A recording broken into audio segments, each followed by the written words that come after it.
trying to steal my moment. My mother-in-law spat on her birthday. "You said formal," I murmured. She grinned. "Too formal," and splashed red wine across my blouse. I gasped, but her sly grin vanished the instant a steady voice echoed behind her. "My name is Hazel. I'm 28 and I've been married to Caleb for 2 years. We don't have kids yet, so our life still feels like this quiet prologue. Soft mornings, late night noodles, plans scribbled on napkins over coffee. I work from home as a freelance fabric designer. Caleb works in IT and brings me random snacks while I'm stitching. It's calm, warm, nearly flawless, except for Miranda. Miranda is Caleb's mother, and to her, I am nothing more than a handmade sweater wrapped around her son's promise. From the day I met her, she's been polite yet cutting. "So, you make your own clothes?" she asked at our first lunch, eyes skimming my outfit. "That's very earnest." She repeats words like that often. Earnest. Simple, natural. They aren't compliments. They're signals. Signals for not wealthy, not fashionable, not one of them. I tried. Truly I did. I gave her flowers on her birthday, offered to help at family dinners, even praised her perfume though it made me sneeze. But nothing ever measured up. My parents are just working class folks. My dad's an electrician. My mom a retired nurse. I didn't grow up with ski chalets or silk scarves. I grew up with loyalty, warm broth, and Saturday garage sales. To Miranda, that made me unworthy of marrying her son. Thankfully, Caleb is nothing like her. He notices me. He understands me. And then there's Estelle, his grandmother on his father's side. Estelle is the one person in that whole perfect family who embraced me like I belonged. She's in her 80s, sharp as glass, still drives, still bakes, still cracks jokes at dinner that make Caleb choke on his drink. We go out for tea now and then, just us two. She says I remind her of herself before the family grew dull. But Miranda, her greatest sport is reminding me I'll never measure up. And then came her birthday. One afternoon, Miranda invited me for coffee. Well, she texted me coffee. Noon. Wildflower Cafe, no emojis. No, please. Just Miranda. She showed up 15 minutes late in a pale mint silk suit with heels that likely cost more than my closet combined. She slid into the booth, ordered sparkling water, and gave me the look people give you when you appear at a black tie gala in denim. "I suppose you'll attend my 60th, she said, tossing her sunglasses on the table. "I'd love to," I said gently. "What's the attire?" She smiled, thin-lipped, the kind of smile that made me uneasy. "Formal. Please try to wear something suitable. Caleb will, naturally. I'd just rather not have guests asking why you look like a craft show wandered in." I blinked. "You mean not handmade?" She shrugged. "You know what I mean." That night, I told Caleb. He was livid. "Hazel, you don't have to prove anything to her." "I know, but I don't want to humiliate you either." "You couldn't if you tried." He kissed my forehead and told me to wear whatever made me feel radiant. But the truth was, I didn't own anything suitable by Miranda's measure. My dresses were vintage, self-made, or thrifted. I didn't have cash to waste at designer shops, and I didn't want to fake a version of me for one event. But still, it was her birthday, her grand affair, dozens of guests, elite caterers, and me. On the morning of the event, Caleb and I went to a fancy boutique downtown to buy her a gift. We picked an imported perfume shaped like a swan. Caleb paid for it. Miranda couldn't accuse me of stinginess if her own son chose it. After lunch, we were heading back to change when my phone rang. It was Estelle. "Hazel, darling," she said. "Come to my home before the party." I was about to dress. "Don't change. Just come. I've got something for you." The line clicked dead. I looked at Caleb. "She sounds serious." He nodded. "Go. I'll meet you later." Estelle's home is across from Miranda's, but couldn't be more opposite. Where Miranda's is all glass, marble, and sleek lights, Estelle's feels like a patchwork quilt. Soft corners, hand-painted cups, the aroma of lavender baked into every wall. She greeted me at the door like she'd been waiting all morning. "Good. You didn't change. Come in." Before I could answer, She tugged me into the living room and gestured to a vast cedar chest. It looked like something from folklore, polished, carved, timeless. "I want you to wear something," she said, opening it. She lifted out a gown wrapped in muslin and slowly unwrapped it. I inhaled sharply. It was breathtaking. Midnight navy silk, hand-stitched embroidery, delicate off-shoulder sleeves, and a faint shimmer whenever the fabric caught the glow. It looked like moonlight had been woven into cloth. "I had this designed in Paris when I turned 40, Estelle said. "I only wore it twice. It deserves one more grand moment." I shook my head. "Estelle, I can't. This feels priceless." "It is. And so are you. Miranda expects you to dress up." "Good. Let her choke on it." She winked and passed me the gown. Then she called in a surprise stylist, a friend of hers apparently, who arrived with a rolling case packed with brushes and curling irons. "I suspected you'd say yes," Estelle said. Within an hour, my hair was curled and pinned into a gentle updo, my makeup brushed on with a soft hand, and the gown fit as though it had been tailored for me. I barely recognized myself in the reflection. I looked like someone Miranda might have approved of, except I wasn't pretending. I was still me, just elevated. Estelle's face lit up at me. "She's going to lose her mind," she said. "And I, for one, can't wait." I held her tight. My hands shook. I was anxious. Not about Miranda's comments, but about walking into a space that expected me to shrink. Not tonight. As I stepped into the twilight, heading toward the glowing windows of Miranda's birthday gala, I had no clue what awaited, but I was finally prepared. The sky deepened into violet and gold as I stepped onto Miranda's vast front lawn. Spotlights lined the round driveway, throwing long shadows across luxury cars. A valet offered to take my keys, but I declined. I needed to walk those last steps alone. The mansion shimmered like a wedding cake under the beams. Pale stone, towering panes, music flowing through the walls like perfume. I paused at the base of the stairs, drew in one long breath, and went inside. It was already buzzing. Waiters in crisp vests held trays of champagne and tiny hors d'oeuvres. Crystal chandeliers sparkled above silk-draped guests. Everyone glittered except me. I didn't glitter. I glowed. The instant I entered the hall, the air shifted. Conversations dimmed. Heads swiveled. For once, I wasn't the woman guests politely brushed past or gossiped about. They truly looked, and not with scorn. The midnight silk gown Estelle had gifted me framed my waist and cascaded like water. My hair was pinned back in soft curls, my makeup subtle yet luminous. I felt poised. I felt like someone no one could call plain. I spotted Caleb by the bar mid-chat with a cousin. He glanced up and froze, his mouth parting. "Hazel." "Hi," I said, fighting not to flush. He crossed over slowly, eyes wide. "You look," he blinked. "Is that Estelle's gown?" I nodded. She had it made in Paris. She thought tonight was the right time. He took my fingers and whispered, "She's brilliant. You look regal. Miranda's going to unravel." I smiled full. As though on cue, Miranda swept in. She descended the curved stairs in a scarlet gown layered in sequins. Her hair was piled high, her diamond studs so large they looked like satellites. She looked exactly the queen she imagined herself to be. Her gaze locked on me, and her grin fractured. "Hazel," she said through impossibly white teeth. "You came." "Happy birthday," I replied, handing her the perfume Caleb and I had picked. She accepted absently, her stare crawling over my attire like a critic dissecting a forgery. "Beautiful gown," she said, tone flat. "It isn't handmade, is it?" "No," I said with a sweet grin. "It's vintage." That clearly stung her. "Come," she said briskly, gripping my wrist. "Just a moment." Before I could answer, she tugged me away from the ballroom and down a hallway I'd never seen. It was hushed here, lined with old portraits and heavy mirrors. I could still hear the quartet and tinkling glasses, but they felt distant.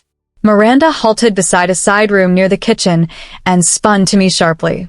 "What exactly are you pulling?" She spat. "Excuse me?" "This." She motioned at me. "The gown, the hair. Are you trying to humiliate me?" I blinked. I'm dressed formal, like you requested. Don't be coy. Her voice sank to a snarl. You enter like a debutante, and everyone's staring. They should be staring at me. This is my celebration. It still is. I didn't. You didn't think that's your problem. And before I could register what was unfolding, she lifted her wine glass and flung the contents straight across the front of my gown. The crimson liquid seeped through the bodice like ink on satin. I gasped. The space seemed to tilt. My hands shook as they grazed the fabric. Estelle's priceless treasure, now bleeding color. Oops, Miranda smirked, tipping her glass with mockery. Maybe next time. Pick something washable. I glared at her. My lips parted, but no sound escaped. Then I heard footsteps clicking behind me. Is that how you treat a guest? Came a sharp, steady voice. I turned. It was Estelle. Her cane tapped firmly on the hardwood as she advanced. Her silver hair was twisted into a bun, and she wore a plain black gown with pearls. Her gaze fixed on the stain over my chest, then slid to Miranda. That gown, Estelle declared coldly, that you just destroyed. Miranda stammered. Mother, I didn't. That dress was crafted for me by a Paris atelier in 1981. Hand-embroidered, limited edition, worth beyond your kitchen renovation, gasps echoed behind us. Evidently, we weren't as secluded as Miranda assumed. I didn't realize it was yours, Miranda blurted. I thought it was just some fake. Of course you did, Estelle retorted. Because you've never known the difference between what's truly precious and what's merely pricey. Estelle turned back to me and pressed gently at the wine with a white linen cloth. It will come out, Hazel. Don't worry. I'm so sorry, I whispered, throat tight. No, darling. You did nothing wrong. She spun to Miranda again, her voice sharper. But you should be ashamed. The audience around us had thickened. People feigned disinterest, yet the hall had gone silent. Too silent. You always belittled Hazel, Estelle pressed on, because she doesn't flaunt the right labels or hail from the right lineage. But hear this, grace cannot be bought. It is lived, and she carries more of it than you ever have. Miranda's mouth trembled. You're causing a scene. No, child. Estelle replied evenly. You caused it when you spilled wine on a family heirloom. Miranda's features wavered for a beat. She tried to argue, but no words followed. Caleb emerged beside me, fury in his eyes. We're leaving, he declared coldly. Miranda reached out. Wait, Caleb. He recoiled his arm. No, I warned you. Estelle faced us both. You're coming home with me. I'll see the stain professionally treated. I nodded faintly. Together we strode out, me, Caleb, and Estelle, through the hushed throng, past the champagne flutes and uneasy stares. No one intervened. No one dared. And as the night air brushed us, Estelle muttered just loud enough for me. This family has worship labels far too long. Time to rewrite the inheritance. I turned, startled, but she only smiled. We drove back to Estelle's home in heavy silence. Caleb's hand kept clasping mine, his eyes darting my way. I still felt the gown clinging where the wine had dried. Cold, sticky, and yet I didn't feel small. I felt steady. Estelle finally broke the silence as we pulled into her drive. I'll fetch the remover kit. That material can endure it. But you should change first. I don't want the stain to set. I nodded, stepping inside, slipping out of the dress in her guest room. Caleb lingered below while Estelle rolled the gown carefully and laid it upon a fresh towel. When I returned in one of Estelle's cardigans and leggings she had lent me, she was already stirring tea in the kitchen. You carried yourself with strength tonight, she remarked without lifting her eyes. I didn't do anything, I muttered. You didn't need to. That's what made it powerful. I sat opposite her as she poured 3 cups. She nudged one toward me, another toward Caleb. Then her gaze locked on both of us. I'm going to alter my will, she announced. My heart lurched. What? I've been contemplating it for some time. Tonight sealed it. Estelle, that's unnecessary. I must. Her voice was hushed but resolute. My collection. Gowns, jewels, heirlooms. I've safeguarded treasures for decades, but I will not let them decay in the hands of one who cannot discern silk from polyester. I blinked. You mean Miranda? I mean precisely who you think I mean. Caleb leaned closer. You're truly set on this? Entirely. She sipped her tea and leaned back. Hazel, you possess taste, but beyond that, you hold heart. That's something Miranda never possessed and never cared to grasp. I felt tears sting again, but I forced them back. You craft with intention. You treat others with gentleness. You never asked for this. And yet this evening, you held yourself as if you'd been parading carpets for years. You didn't require brands to validate your worth. That is exactly why you merit everything she longed to inherit. I had no words. Nobody had ever regarded me that way before, with pride, with acknowledgement. She poured wine across her body. Hazel, Estelle spoke, her voice sharpening. And she lacked even the grace to say sorry. I've ignored much in my daughter-in-law, but that act crossed the line. The following dawn, Miranda arrived. I was still at Estelle's home, sipping coffee, watching the rain streak the window when the gate creaked. Her crimson SUV rolled in like it claimed the lane. She skipped knocking. She strode straight inside. Mother, she barked. We must talk. Estelle never lifted her gaze from the paper. No, you must listen. Miranda wavered, then dropped her purse with a hard thud. I was disgraced last night. You disgraced yourself, Estelle snapped. I was drunk. It wasn't meant. No, it was chosen. That is worse. I lingered in the corner, silent. Caleb eased beside me, hand pressing my back. Miranda shot me a glance, jaw clenched. She's tearing this family apart. No, Estelle said, folding the sheet cleanly. You did when you decided ego outweighed decency. You're handing her everything, aren't you? I'm entrusting her with what she'll cherish, Estelle answered evenly. My gowns, my jewels, my legacy. Miranda's cheeks flared red. She doesn't even grasp their price. Perhaps not in dollars, but in artistry, in memory. She understands more than you ever have. I am your daughter-in-law, and Hazel is my granddaughter-in-law. More than that, she is kin. For a second, Miranda's mask fractured. Her lips trembled. Her gaze darted to Caleb, reaching for something. Pity, perhaps? He simply shook his head. You never offered her a chance, Mom. Never. Miranda's eyes landed on me then. Truly landed. I caught a flicker there. Wounded. Puzzled. I thought I was guarding him, she murmured. I finally answered. No, Miranda. You were guarding your image of him. But Caleb isn't the blazer you dressed or the figure you paraded at galas. He is his own man, and he chose me. And you despised that, from the start. Silence blanketed the room. Then Estelle rose. I will not permit this venom in my house. You may leave now. Miranda's mouth opened, but no sound emerged. She glanced at us three, Caleb, me, Estelle, and saw nothing left to argue. She lifted her purse and departed. No slam, no shriek, only the rainfall as the door latched shut. 3 months later, I stood in Estelle's attic, encircled by racks of vintage gowns. Caleb and I had helped her archive them, photographing each piece, noting fabrics and seams. She wished to donate part to a costume history collection. The rest she left to me. Not to parade all at once, of course, she teased. We laughed. Yet reverence lingered. Each zipper opened felt like unlocking a time chest. These weren't mere clothes. They were histories kept in silk, buttons, lace. And with each, I felt more anchored, more acknowledged. That night, sipping wine on the porch, Estelle presented a box. Within lay a velvet navy case. I unfastened it slowly. A brooch, pearl and silver, her mother's. You don't give this away, she whispered.